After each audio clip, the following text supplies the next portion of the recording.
మనము ఒక విచారణగా ఏర్పడ్డాము. ఒక విచారణగా ఏర్పడి ఇప్పటికీ 2 సంవత్సరాలు ముగించుకున్నాము. ఈ దేవాలయము మొదలై ఇప్పటికీ 2 సంవత్సరాలు అనేది. అప్పటి నుండి ఇప్పటి వరకు దేవుడు ఈ దేవాలయంలో మనందరినీ, మన కుటుంబాలని, సంఘాన్ని దీవిస్తూ వస్తూ ఉన్నారు. ఇక్కడ ప్రార్థించగా దేవుడు మనందరికీ ఆయుష్ను, ఆరోగ్యాన్ని, కాపుదల, రక్షణను, అలాగే మన బిడ్డల చదువుల్లో తోడ్పాటును దేవుడు దయచేస్తూ ఉన్నారు. వ్యక్తిగతంగా చెప్పుకుంటూ పోతే మనలో ప్రతి ఒక్కరము దేవుని కృప ఆశీస్సులో నోచుకున్న వాడమే. ఈ రోజున ఒక సంఘముగా, కుటుంబముగా ఇక్కడ చేరి ఆ భగవంతునికి కృతజ్ఞతలు, స్తోత్రాలు సమర్పించడానికి ఇక్కడ అందరము కూడా విచ్చేసి వచ్చి ఉన్నాము. ప్రభు దేవాలయము, దేవుని నివాస స్థలము, అలాగే దేవుడు మనతో ఉండటానికి ఏర్పరచుకున్నటువంటి ఈ గొప్ప దేవాలయము, ఆశీర్వాదము మనందరికీ ఇవ్వబడింది. మరి ఈ రోజున ఈ సంతోషకరమైనటువంటి ఈ రోజున హృదయపూర్వకంగా ఇక్కడ చేరిన గురువులను మేమందరినీ కూడా మనస్ఫూర్తిగా ఆహ్వానిస్తూ ఉన్నాను. మన విచారణ దేవాలయము పునీత మదర్ తెరీసమ్మకు అంకితమైనది. మరి ఈ సందర్భముగా నేను మరి తలంచగా ఈ ఎవరు పూజ చేస్తే బాగుంటుంది అని ఆలోచన చేయగా ఒక నెల నుండి కూడా ఈ మన మధ్య ఉన్నటువంటి గురువులు 25 సంవత్సరాలు తమ గురుత్వ జీవితాన్ని ముగించుకుని మరి దేవుని ఆశీర్వాదాలు పొందుకున్నటువంటి గురువులు మన మధ్య ఉన్నారు. మరి ఈ సందర్భంగా ప్రేమపూర్వకంగా వారిని ఆహ్వానించినప్పుడు వారు మన ఆహ్వానాన్ని మన్నించి ఈ దివ్య బలి పూజను సమర్పించడానికి ఇక్కడికి విచ్చేసి వచ్చి ఉన్నారు. కాబట్టి మన మధ్య ఉన్న గురువులు, నా కుడి ప్రక్కన ఉన్నవారు ఫాదర్ లూయిస్ రాజు గారు, వారు గుడ్మన్పేట విచారణ గురువులుగా పనిచేస్తూ ఉన్నారు.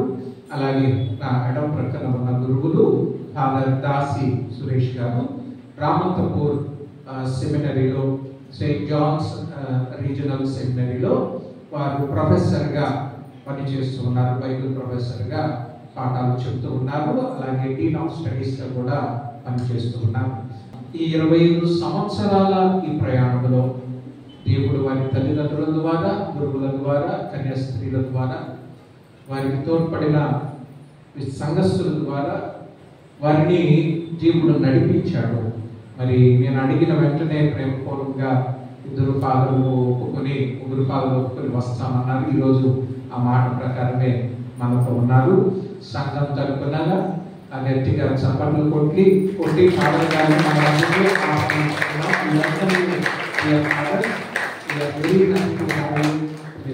ఈ సందర్భంగా వారి కోసం మనం ప్రార్థన చేద్దాం. రాబో దినాల్లో వారి ప్రయాణం దేవుడు వారికి కావలసిన ఆయురారోగ్యాలు, వారికి కావలసిన పరిచర్యలో ప్రతి దీవెన, ప్రతి తోడ్పాటు వారికి దేవుడి సహాయ సహకారాలు, మరి తల్లి ప్రార్థన విడుదల ఉండాలని వారి కోసము మనం ప్రార్థన చేద్దాం. వారు మన కోసం ఈ పూజలు అర్పించడానికి ఇక్కడికి విచ్చేసి వచ్చి ఉన్నారు. మనందరినీ కూడా ప్రభు దీవెనలతో నింపమని, దీర్ఘాయుషు, ఆయురారోగ్యాలు, దేవుని కాపుదల, మన బిడ్డల్లో చదువుల విషయంలో దేవుని యొక్క తోడ్పాటు మనకి ఎల్లప్పుడూ తోడుగా ఉండాలని, అలాగే మన హృదయంలో దాగున్న ప్రతి ప్రార్థన కూడా ఈ పూజలో, ఈ బలిపీఠం చెంత దేవుడికి సమర్పిస్తూ మన కోసం ప్రార్థించమని ప్రత్యేకంగా ఇక్కడ చేరిన అమ్మగారి తరపున, అలాగే మీ అందరి తరపున ఈ పూజను అర్పించవలసిందిగా ఫాదర్ గారిని ఆహ్వానిస్తున్నాను. పితా పుత్ర పవిత్రాత్మ నామమునా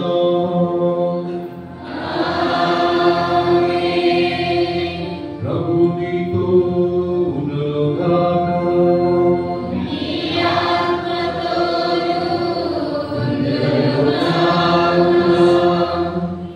ఈ పవిత్రమైన దివ్యబలి పూజలో ఏకంగా పాల్పంచుకునే ముందు ఒకసారి ఆత్మపరిశీలన చేసుకుందాం.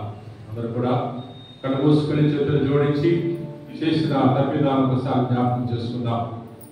వాక్కు వల్ల కానీ, క్రియల వల్ల కానీ, తలుపుల వల్ల కానీ ప్రభు వ్యతిరేకంగా మనము జీవించినట్లయితే ఆయా సందర్భాలు ఒకసారి జ్ఞాపకం చేసుకుందాం. మన సహోదరులకు వ్యతిరేకంగా జీవించినట్లయితే ఆ సందర్భాలు ఒకసారి జ్ఞాపకం చేసుకుందాం. ప్రభు మనకు దయచేసిన ఆజ్ఞలకు వ్యతిరేకంగా మనం జీవించినట్లయితే ఆయా సందర్భాలను జ్ఞాపకం చేసుకుందాం.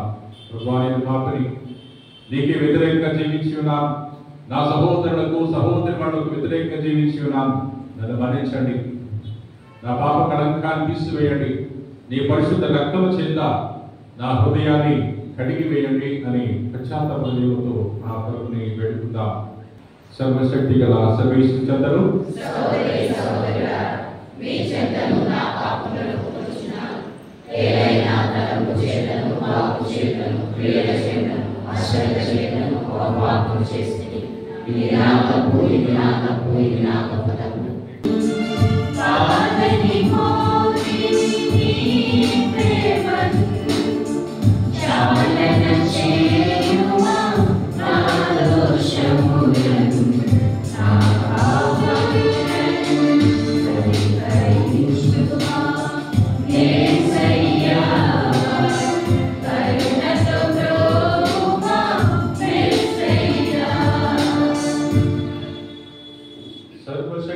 సర్వేశ్వరుడు మనకు దయ చూపి మన పాపముల మన్నించి మన తెలను చేర్చుదురుగాక.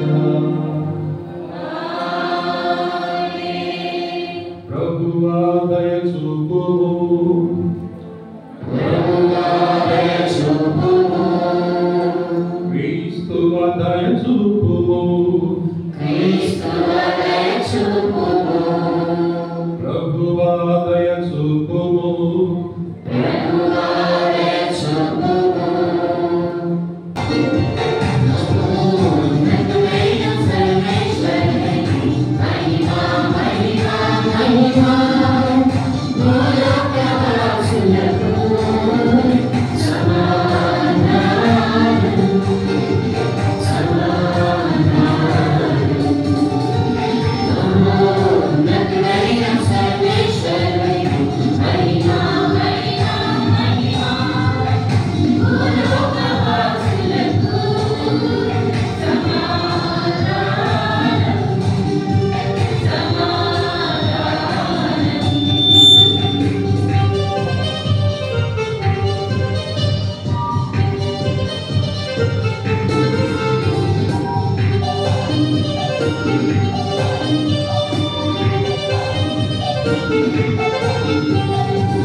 ఈ ఆలయం నీకు అంకితం చేయబడి ఈ రోజున ప్రతి సంవత్సరము నూతన ఉద్దేశముతో నిలుస్తున్నావు.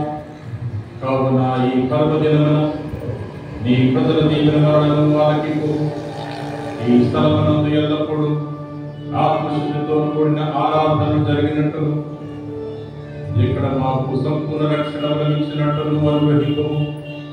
నీతోనూ పవిత్రాత్మతోనూ కలిసి యుగ యుగములు జీవిస్తూ పరిపాలించు మా నాథుడైన క్రీస్తు ద్వారా మనవి చేయుచున్నాము.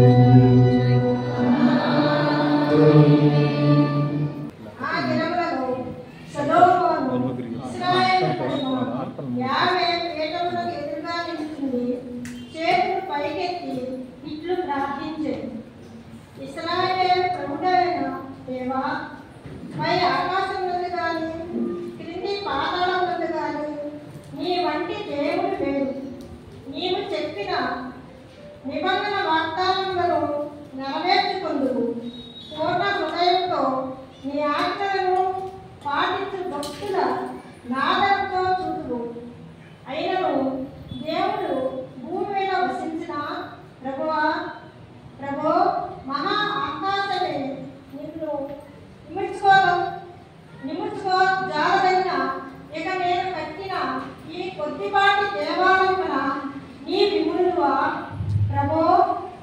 ఈ సేవకుని దీనారములు ఆలింపుము, చెవియకి ఈ భక్తుని మొర వినుము.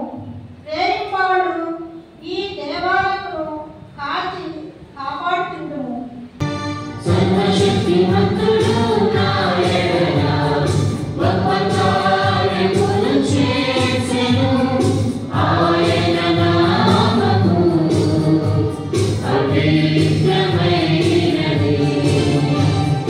సర్వశక్తిమంతుడు నా యెహోవా గొప్ప కార్యములు చేసెను. ఆయన నామము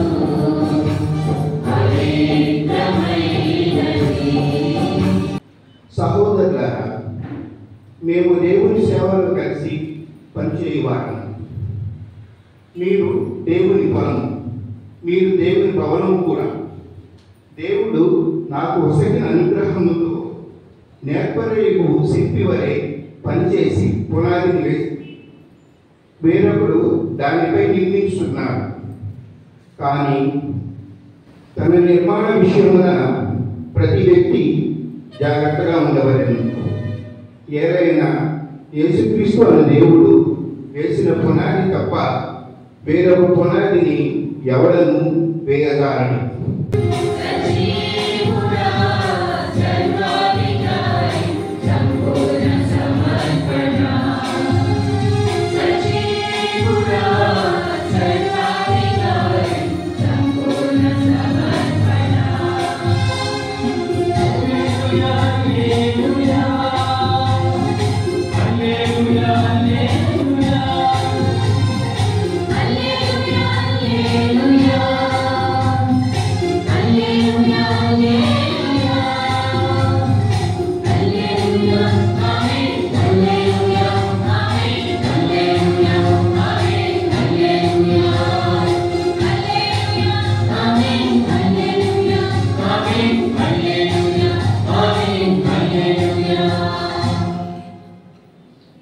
ప్రభువు మీతో ఉండునుగాక.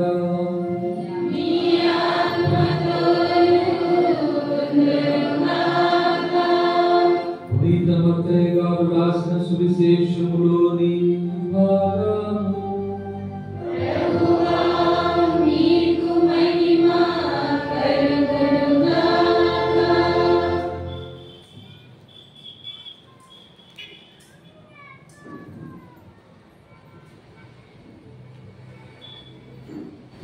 మత్తయి శుభవార్త 11వ అధ్యాయము 25వ వచనం నుండి 30వ వచనం వరకు.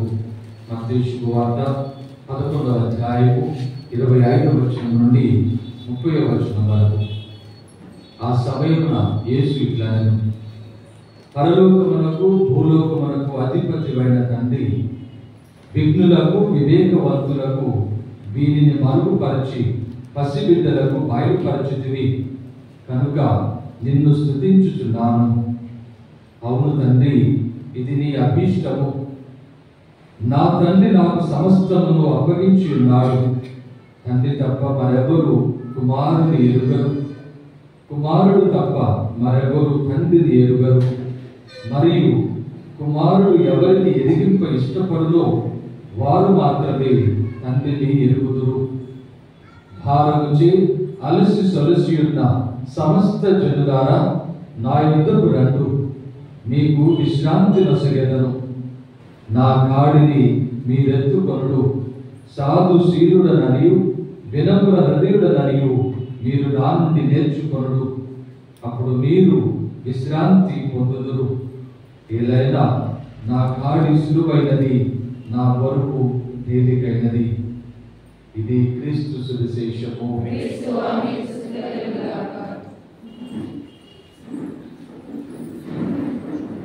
క్రీస్తు ప్రభునందు నందు ప్రియ సహోదరి సహోదరులారా, ఈనాడు మనందరం కూడా ఎంతో సంతోషంతో మన యొక్క దేవాలయ వార్షికోత్సవాన్ని జరుపుకుంటూ ఉన్నాం. 2 సంవత్సరాల క్రితం విచారణగా ఏర్పడి పునీత మదర్ తెరెసా దేవాలయముగా ఈ దేవాలయంలో మన యొక్క విచారణ క్రైస్తవ సంఘాన్ని దేవుడు ఏర్పాటు చేసుకున్నాడు. నిజంగా మనము ఈనాడు సంతసించవలసినది, పండుగగా మనము జరుపుకునవలసినది దేవుని ఈ యొక్క గొప్ప కార్యము మనకు దయచేసినందుకు మనందరూ కూడా హృదయపూర్వకముగా కృతజ్ఞతలు వందనములు తెలియజేసుకోవలసినది. ఎందుకంటే దేవుడు మన మధ్య చేసినటువంటి గొప్ప కార్యం ఇది. దేవుని యొక్క ఘన కార్యం ఇది. మన యొక్క ఆలోచనలకు మిన్నైనటువంటి అతీతమైనటువంటి గొప్ప కార్యం ఇది. మనకు దేవుడు ఒక దేవాలయమును ఏర్పాటు చేస్తున్నాడు. మన యొక్క సంఘాన్ని దేవుడు ఒక విచారణగా ఏర్పాటు చేసి ఉన్నాడు. మనలను ఆయన ఒక సంఘముగా తన యొక్క దీవెనలతో, తన యొక్క కృపతో ఈ దేవాలయంలో మన ప్రార్థనలను మొరలను ఆలకించడానికి ఆయన సంకల్పించుకున్నాడు. అనగా దేవుని యొక్క సామీప్యతను, అనగా దేవుని యొక్క కృప అనుగ్రహము మన మధ్యన, మన యొక్క జీవితంలో మనకు ఇవ్వబడుతూ ఉన్నది అన్నటువంటి సత్యాన్ని మనందరము కూడా ఈ విధముగా గ్రహించడానికి దేవుడు ఏర్పాటు చేస్తున్నాడు. మొదటి పట్టణంలో సొలొమోను యొక్క ప్రార్థనలో మనందరం కూడా వినుకున్నాం. సొలొమోను మహారాజు దేవుని యొక్క ఆలయాన్ని యెరూషలేములో ఏర్పాటు చేసిన తర్వాత ఆయన చేసినటువంటి ప్రార్థనలో కొన్ని మాటలను మరి ఒకసారి మనందరం కూడా జ్ఞాపకం చేసుకుందాం. రాజుల మొదటి గ్రంథము 8వ అధ్యాయంలో మనము 30వ వచనంలో చదువుకున్నట్లయితే, ప్రభు నీ సేవకుడైన నేను నీ ప్రజలైన ఈ ఇశ్రాయేలులు ఈ దేవాలయం నుండి చేయు ప్రార్థనలను ఆలకించుము. స్వర్గమనందరి నీ నివాసం నుండి మా వేడుకోలను ఆలకింపుము, మా తప్పిదములను క్షమింపుము అని దేవునికి దేవాలయ ప్రతిష్టోత్సవం రోజున మొరపెడుతూ ఉన్నాడు. ఈ విధమైనటువంటి దేవుని యొక్క ఏర్పాటు, అనగా దేవుడు తన ప్రజల యొక్క మొరలను ఆలకించడానికి, వారిని దీవించడానికి, వారి యొక్క జీవితంలో తన సాక్షాత్కారాన్ని, అనగా తన దీవెనలను కురిపించడానికి తాను వారికి సమీపంలోనే ఉన్నాడు. వారి యొక్క దుఃఖములు, బాధలు, దయ్యముల యొక్క పీడనలు, వారి యొక్క సమస్యలలో వారు అనాథులుగా విడిచిపెట్టబడకుండా తన యొక్క సామీప్యత, అనగా తన యొక్క కృపను వారు ఈ విధంగా దేవాలయంలో ప్రార్థనలు చేయడం ద్వారా పొందుతూ ఉన్నారు అన్నటువంటి విషయాన్ని సొలొమోను రాజు ద్వారా ఈ విధంగా మనకు ఈనాడు మరొకసారి జ్ఞాపకం చేస్తున్నారు. ఈ విధమైనటువంటి దేవుని ఏర్పాటును గురించి ఈనాడు క్రీస్తు ప్రభు మత్తయి సువార్తలో మనకు తెలియజేస్తూ ఉన్నారు. దేవుని యొక్క ఏర్పాటు విజ్ఞులకు, వివేకవంతులకు, తెలివితేటలు కలిగినటువంటి వారికి, జ్ఞానులకు తెలియనటువంటి ఈ యొక్క రహస్యమును దేవుడు మనకు ఏర్పాటు చేస్తున్నాడు. చుట్టుప్రక్కల అనేక మంది మన చుట్టూ వారు తిరుగుతూ ఉన్నారు. వారి దేవాలయం చూస్తూ వెళుతూ ఉన్నారు. వారు ఈ దేవాలయమును చూసినప్పటికీ కూడా ఇక్కడ జరిగినటువంటి విషయాలను వారు గుర్తించలేనటువంటి విధానములు ఉంటున్నారు. అయితే క్రీస్తు ప్రభువునందు ప్రియ సహోదరి సహోదరులారా, ఇది దేవుని యొక్క పవిత్రమైనటువంటి ఏర్పాటు. ఎందుకంటే సొలొమోను మహారాజు కట్టించినటువంటి ఆ యెరూషలేము దేవాలయం తన యొక్క స్వంత ఆలోచన వల్ల వచ్చినటువంటి కాదు. ఈ దేవాలయం నిర్మించినటువంటి గురువులు కానీ, నేత్రాణులు కానీ లేక ఇప్పుడు ఈ పండుగగా జరుపుకుంటున్నటువంటి మనకు కానీ మన స్వంత ఆలోచన వల్ల వచ్చినటువంటిది కాదు. ఈ దేవుడి యొక్క ఆలయ నిర్మాణము దైవ చిత్తమును బట్టి, అనగా దేవుని యొక్క అనంతమైనటువంటి ప్రణాళిక బట్టి అని మనందరము కూడా గ్రహించడానికి పరిశుద్ధ గ్రంథం మనకు దోహదపడుతున్నది. ద్వితీయోపదేశ కాండంలో 12వ అధ్యాయంలో యెరూషలేము దేవాలయమును గురించినటువంటి విషయాలను ఇజ్రాయేలు ప్రజలు ఐగుప్తు దేశం నుండి బానిసలుగా జీవించినటువంటి ఐగుప్తు దేశములో విడుదల చేసినటువంటి వారిని నడిపించుకుంటూ వాగ్దాన భూమిని చేర్చడానికి ముందుగానే, అనగా సొలొమోను మహారాజుకు ఎన్నో సంవత్సరాల ముందు, దాదాపు 400-500 సంవత్సరాలకు ముందుగానే మోషే ప్రవక్త ద్వారా దేవుడు ఈ దేవాలయంలో వచ్చినటువంటి విషయాన్ని మనకు బోధిస్తూ ఉన్నాడు. ఈ విషయాన్ని ద్వితీయోపదేశ కాండంలో 12వ అధ్యాయంలో మనము చదువుతున్నాము 4వ వచనం నుండి. కానీ మీ ప్రభు అయిన యావే పట్ల మాత్రము మీరు ఇట్లు ప్రవర్తింపరాదు. మీ గోత్రముల నుండి వసించు దేశమునందు ఒక్క తావున మాత్రమే ప్రభువు తన ఆరాధన స్థలముగా ఎన్నుకొనును. మీరెల్లరూ ఆ తావునకు వెళ్ళి ఆయనను పూజింపవలెను. మీ దహన బలులు, సామాన్య బలులు, దశమ భాగములు, కానుకలు, మొక్కుబడులు, మీరు స్వేచ్ఛగా ఇచ్చు అర్పణలు, మీ మందలోని తొలుచూలు బిడ్డలు అన్నిటినీ అచ్చటనే అర్పింపవలెను. ఆ తావునని మిమ్ము దీవించు ప్రభు సన్నిధిలోని మీరు పండించుకున్న పంటను కుటుంబ సమేతముగా భుజించి ఆరాధింపవలెను. ప్రభునందు ప్రియ సహోదరి సహోదరా, ఈ లోకమంతా కూడా దేవుని సృష్టి. ఈ లోకంలో దేవుని యొక్క అనుగ్రహము నిండి ఉన్నది. ఈ లోకంలో ప్రజలందరూ కూడా దేవుని యొక్క సృష్టిలో భాగమే. అయినప్పటికీ కొన్ని స్థలములను, కొన్ని ప్రాంతములను దేవుడు తన యొక్క నివాస స్థలములుగా, తాను దీవించు స్థలములుగా, తన యొక్క కృపను ప్రజలు పొందినటువంటి ఏర్పాటును ఈ విధంగా చూస్తున్నారు. ఈ యొక్క స్థలము కూడా అటువంటిది. దీనిలో ఉన్నటువంటి గొప్పతనం ఏమున్నది అనేటువంటి ఆలోచన మనకు చాలా మందికి రావచ్చు. మనం కూడా మనకు కలిగినటువంటి జ్ఞానము వలన, ఆలోచన వలన అదే విధంగా ప్రవర్తించవచ్చు. అయితే దేవుని యొక్క ఏర్పాటు ఈ విధంగా ఉంటున్నాయి. యాకోబు గారు తన యొక్క జీవితంలో తాను తన యొక్క సహోదరుని వలన బాధింపబడుతున్నటువంటి సమయంలో, పారిపోతూ వేరే ప్రాంతానికి వెళుతున్న సమయంలో దేవుడు ఆయనకు ఒక తావులో దర్శనమిస్తున్నాడు. ఆదికాండము 28వ అధ్యాయంలో ప్రభువు ఆయనకు దర్శనమిచ్చి చెప్పినటువంటి మాటలు మనందరం కూడా 16వ వచనంలో చదువుతున్నాము. యాకోబు మేల్కొని ఇక్కడ దేవుడుట నిజము, ఇది నాకు తెలియదు కదా అని అనుకోలేదు. అప్పుడు అతనికి భయము పుట్టెను. అతడు ఈ ప్రదేశము ఎంత భయంకరమైనది, ఈ తావు దైవ నిలయము, ఇది స్వర్గ ద్వారము అనెను. అతడు పెద్దల కడని లేచి తల దిండుగా చేసుకున్న రాత్రి తీసి పవిత్ర స్తంభముగా నాటెను. దాని మీద తైలము పోసి దానిని దేవునికి అంకితము చేసెను. ఆ ప్రదేశమునకు బేతేలు అని పేరు పెట్టబడను.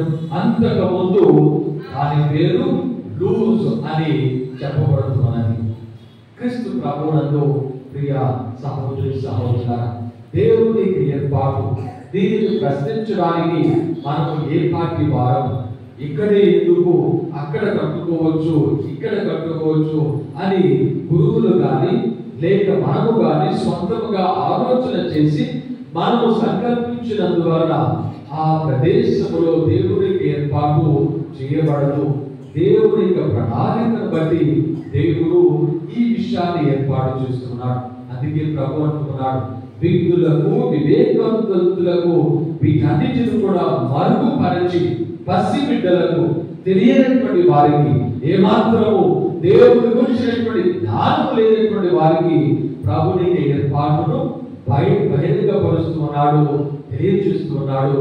ఇది నీ యొక్క అభిష్టము, నీ యొక్క స్వంత ఆలోచన, నీకు ఇష్టమైనటువంటి కార్యము. కాబట్టి నేను నిన్ను స్తుతించుచున్నాను. మనందరము కూడా ఈ కృతజ్ఞత బలి ద్వారా, ఈ బలిని సమర్పించడం ద్వారా, మన కీర్తనలు గీతముల ద్వారా మరియు స్తుతుల ద్వారా మనం చేస్తూ ఉన్నటువంటి పని కూడా క్రీస్తు వలె దేవునికి ఏర్పాటును మనము స్తుతిస్తూ ఉన్నాము, కొనియాడుతూ ఉన్నాము. ఈ విధమైనటువంటి దేవుని ఏర్పాటును మనము ఈ విధంగా స్తుతిస్తూ ఉన్నటువంటి సమయంలో రెండవదిగా మన యొక్క జీవితంలో మరింత దేవుని ఏర్పాటుల గురించి మనము తెలుసుకుంటూ ఉన్నాము. ఈ విధమైనటువంటి పవిత్ర స్థలములను తన యొక్క నివాస స్థలములుగా, తన మందిరములుగా దేవుడు ఏర్పాటు చేసి ఈ స్థలములలో పవిత్రమైన బలులు, తనకు ఆమోదయోగ్యమైన బలులు, తనను స్తుతించ ఏర్పాటు చేసినటువంటి దేవుడు రానున్నటువంటి కాలంలో ఏ విధంగా వాటిని ఏర్పాటు చేస్తూ ఉన్నాడో ఇంకా పరిశుద్ధ గ్రంథములు మనం చదువుకుంటున్నాం. 50 గ్రంథములు దేవుడు చెప్పినటువంటి మాటలు ఒకసారి మనం జ్ఞాపకం చేసుకుందాం. ఏ విధంగా దేవుని యొక్క అనుగ్రహాన్ని మరిచిపోయినటువంటి ప్రజలు, దేవుని యొక్క ఏర్పాటును గుర్తించలేనటువంటి యాజకులు అందరూ కూడా తమ ఇష్టానుసారం జీవిస్తున్నటువంటి సమయంలో 50 ప్రవక్త ద్వారా 1వ అధ్యాయము 13వ వచనం నుండి మనం చదువుకుందాం.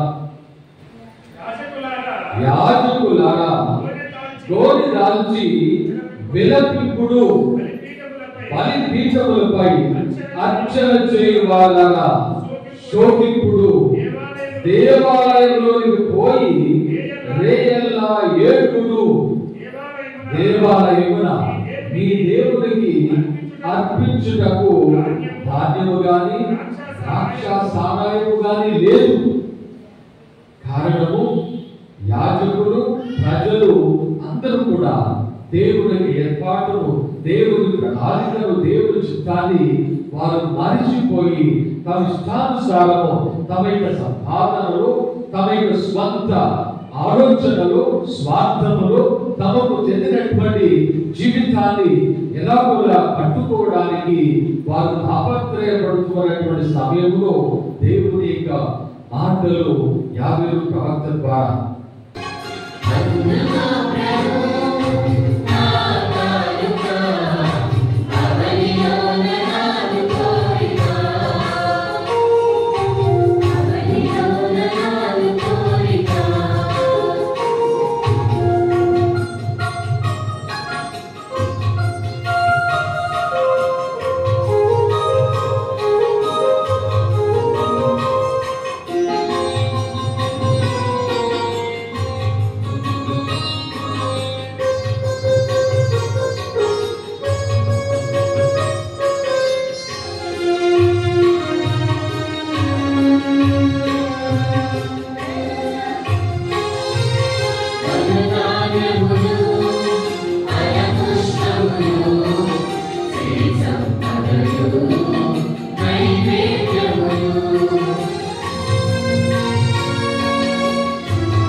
నేను మీరును అర్పించిన బలి సర్వశక్తి గల సర్వీశ్వరునికి అంగీకారం ప్రార్థింపము.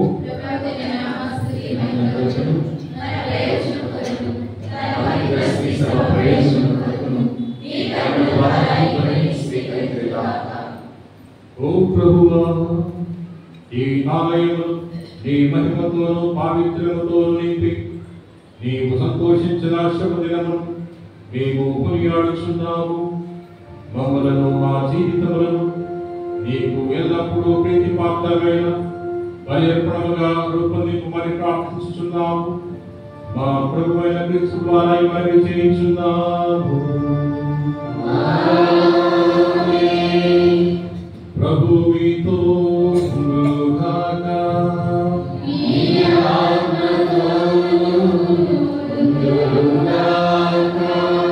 మీ మనస్సులను ఉన్నతమునకు త్రిప్పండి.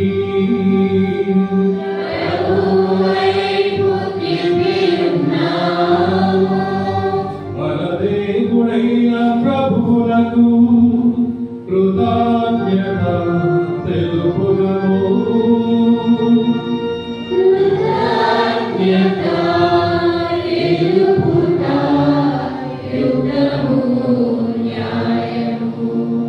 ప్రభువైన దేవా, పావన పితా, సర్వశక్తిగల నిత్య సర్వేశ్వరా, ఎల్లప్పుడూ మెచ్చుదను మేము మీకు కృతజ్ఞతా వందనములు చెల్లించుట యుద్ధము, న్యాయము, రక్షణదాయకము. నీ కృప వలన మేము నిర్మించిన ఈ బాహ్య మందిరంలో యాత్రికులుగా ప్రవేశించిన ఈ కుటుంబమును అన్ని వేళల యందు చల్లగా చూస్తున్నాము. ఈ సహవాస పరమ రహస్యమును మాకు అద్భుత విధముగా వెల్లడించి దానిని సంపూర్తి చేయించున్నాము. నీవు మమ్ము ఒక ఆలయముగా నిర్మించుకొని నీ శిక్షమును విశ్వమంతటా విస్తరింపజేయించున్నాము. మా ప్రభుని జ్ఞాన శరీరమును అధికమధికముగా వృద్ధి పొందినట్లు చేయించున్నాము. ఈ రీతిగా శ్రీసభ సంపూర్ణత నుండి స్వర్గనగరే యెరూషలేములో నీ ముఖశాంతిని కాంచినట్లు రూపొందించున్నాము. కావున లెక్కకు మించిన పునీతుల బృందములతో ఏకమై నీ వైభవమైతమని దేవాలయమందు నేను శుభించి కనపరచుచు నీ మహిమను నిరంతరము కొనియాడుట ఎట్లనగా,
నీవు నిక్కముగా పవిత్రుడవు. నీ సృష్టి అంతయు నేను సృష్టించుట యుక్తము. ఎలయనా నీ కుమారుడును మా ప్రభువులైన యేసుక్రీస్తు ద్వారా పవిత్ర ప్రభావం వలన సమస్తమునకు జీవం పోసి పవిత్రపరుచున్నావు.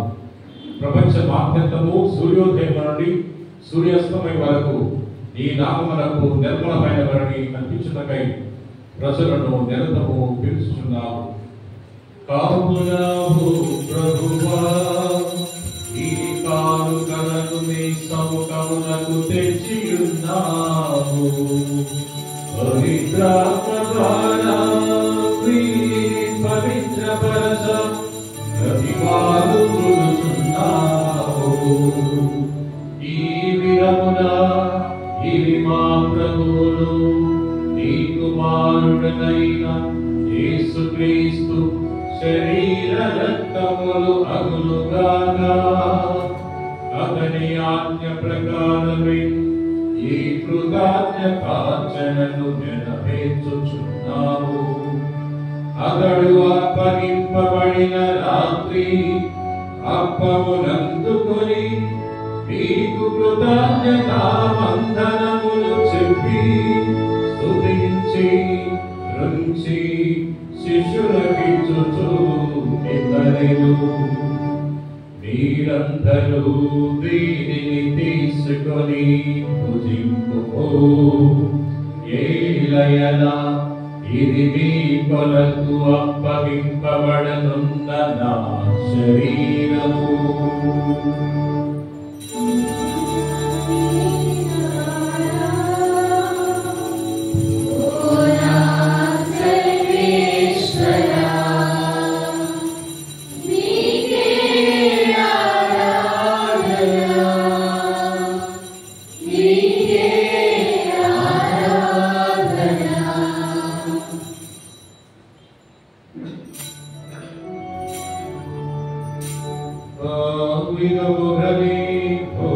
భోజనానంతరం పాత్రమునందుకొని మీకు కృతజ్ఞతా వందనములు చెప్పి స్తుతించి శిష్యులకిచ్చుచు ఇట్లనెను.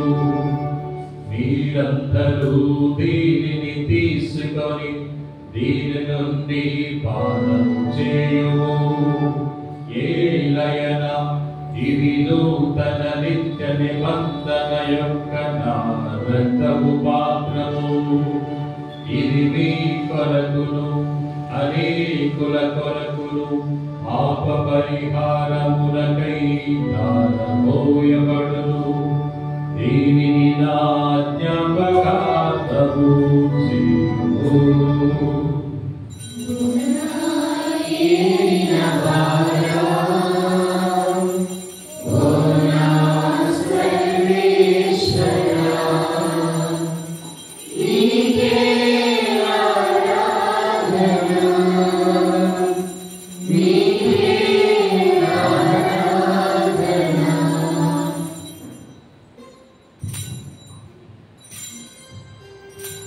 ఇవి విశ్వాస రహస్యము.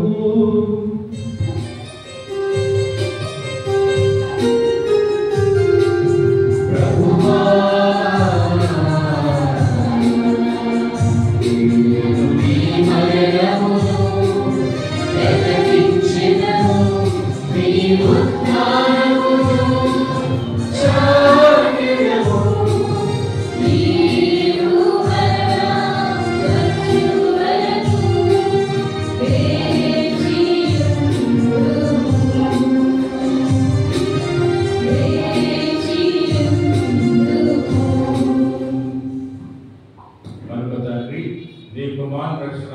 శ్రమలను అమృతమైన ఉత్థానములు మోక్షాలను స్మరించుచు అతడు మరలా వేయించేరును ఎదురు చూసి మేము ఈ పవిత్ర జీవన ధరని కృతజ్ఞతతో మీకు అర్పించున్నాము. నీ పవిత్ర శ్రీసభ యొక్క కానుకలు ప్రీతితో వీక్షింప నుండి మానుకొచ్చున్నాము. తన మరణం ద్వారా మమ్మల్ని నీతో సఖ్యపరిచిన నీ కుమారుని ధరని స్వీకరింపు. మేము అతని శరీర రక్తములతో పోషింపబడి పవిత్రాత్మతో నింపబడి అతని యందు ఏక శరీరము ఏక మనస్సు కలిగి ఉన్నట్ల దయచూపుము.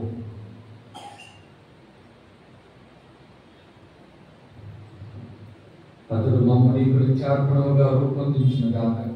నీవు ఎన్నుకొనిన పుణ్యాత్మలతోనూ ముఖ్యముగా పవిత్ర కన్యయు దేవమాత అయిన పరిశుద్ధ మరియమాతతోనూ పునీత జోజప్ప గారితోనూ ధన్యులైన నీ అపోస్తలులతోనూ పునీత మదర్ తెరెసా గారితోనూ వేద సాక్షులతోనూ సకల పునీతులతో పాటు మమ్మను మోక్ష భాగ్యములకు వారసులను చేయము. ఏదైనా ఇది విజ్ఞాపన ప్రార్థనల నిరవధిక సహాయముపై మేము ఆధారపడి ఉన్నాము. ప్రభావం నీతో సఖ్యపరిచి మరి లోకమంతటికి శాంతిని శ్రేయస్సును ప్రసాదించినట్టు ప్రతిమానుచున్నాము. ఈ లోకమున యాత్ర చేయు నీ శ్రీ సభను నీ సేవకులకు మా ఫ్రాన్సిస్ జగత్ గురువును మా జోసెఫ్ రాజారావు పీఠాధిపతిని తదితర పీఠాధిపతులను గురువులందరినీ నీవు సంపాదించుకున్న ప్రజలందరినీ విశ్వాసమందును ప్రేమయందును దృఢపరుపుము. నీ ఇష్ట ప్రకారము నీ సమకమున చేరిన ఈ ప్రజల మనవులను ఆలకింపము. దయగల తండ్రి, నలుదశల చదివి ఉన్న నీ బిడ్డలందరినీ కనికరించి నీతో ఐక్యపరచుకొను. చనిపోయిన మా సహోదరి సహోదరులను నీ ప్రేమయందు ఈ లోకమున విడిన వారందరినీ దైతుని రాజ్యమును చేర్చుకునము. దేవుడు అచే నీ మహిమను వీక్షించుచు నిత్యానందంలో పొందుదుముగాక. మా ప్రభువైన క్రీస్తు ద్వారా నడిచేయుచున్నాము. అతని ద్వారా నీవు సకల మేలులను లోకమునకు దయచేయుచున్నావు.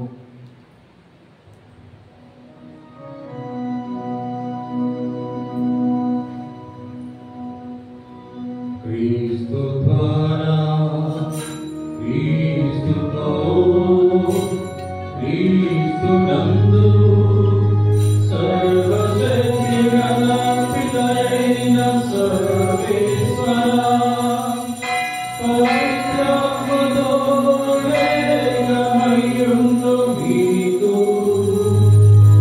యుగ యుగము గౌరవ మహిమలు కలుగునుగాక.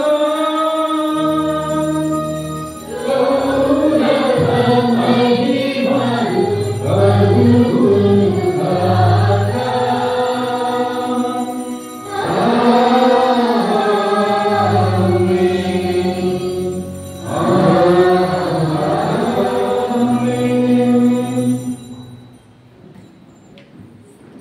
ప్రభు నేర్పిన పరలోక ప్రార్థనలు మనందరూ కూడా భక్తితో విశ్వాసంతో చేతులు చాచి జపించుకుందాం.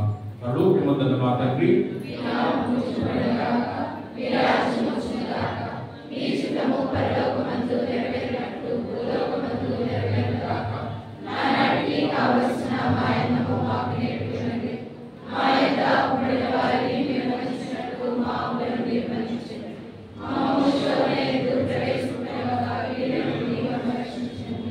ప్రభువా అన్ని కీడులు మమ్మల్ని రక్షింపుము. నైరోజులలో మాకు శాంతిని ప్రసాదింపుము. నీ అనుగ్రహం వలన పాపము నుండి మా విముక్తులు చేసి అన్ని కలతల నుండి సర్వదా కాపాడు. నీ మోక్షానందములు మా రక్షకుడైన యేసుక్రీస్తు ఆగమమును నిరీక్షిస్తున్నాము.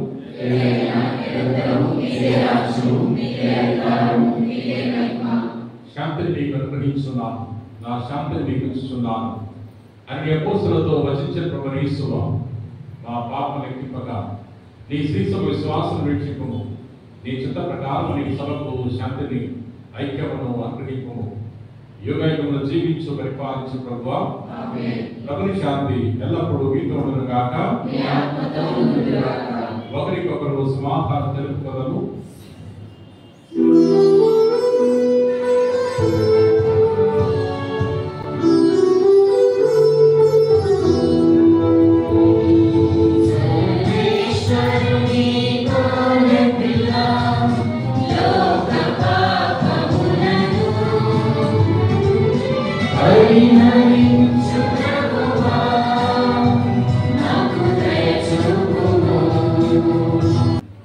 ఇదిగో సర్వీసుల కలగగా, ఇదిగో లోక పాపములను పరిహరించు ప్రభు. గొర్రెపిల్లలకు పిలువబడిన వారు ధన్యులు.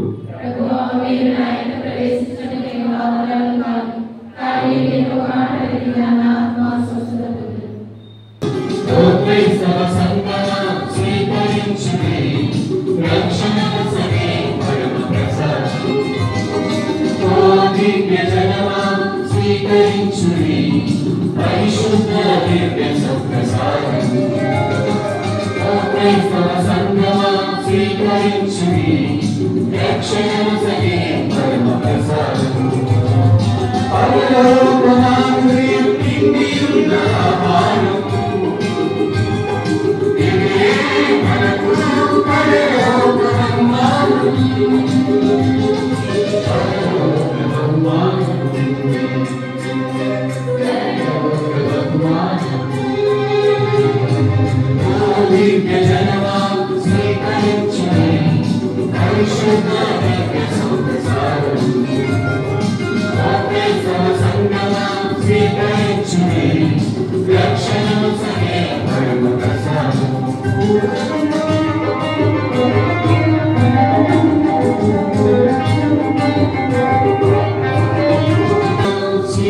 స్తుతించుడి పరిశుద్ధ దివ్య సౌఖ్యసాల